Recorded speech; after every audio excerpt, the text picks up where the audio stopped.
Et dans vos bolides, la population mauritanienne se vide de sa jeunesse par le fait de vos politiques désastreuses. Cette même politique dont vous nous bassinez tous les ans sur le même perchoir.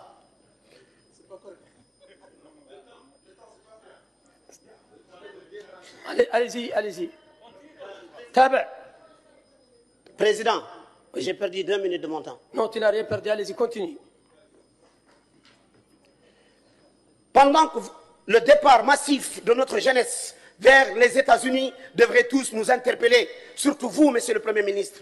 C'est sous votre magistère que ce désastre s'est produit. Cette vaillante jeunesse qui fuit notre pays vers les USA est une preuve que votre gouvernement a échoué dans la promotion à l'accès à l'emploi décent. Votre gouvernement prouve au monde entier son incompétence et son incapacité de retenir cette ambitieuse jeunesse qui ne veut que travailler et vivre dignement. Et comme si tout cela ne suffisait pas, Nouakchott s'est réveillé avec des instructions dont on ne connaît l'origine visant à restreindre l'accès des véhicules tuk-tuk à la ville, privant ainsi des milliers de jeunes de leur gagne-pain.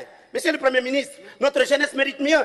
Indépendamment de l'échec de votre politique d'accès à l'emploi, les jeunes ne sont plus à l'abri au sein de la République. Le meurtre de Souvi Oulchein dans un commissariat de police par des dépositaires de l'autorité publique est un exemple béant de l'échec de votre politique visant à garantir la sécurité des citoyens. Comme si cela ne suffisait pas, la police nationale ergote de plus belle avec le cas du jeune Oumar Diop, vendeur de voitures, torturé jusqu'à ce que mort s'en suive.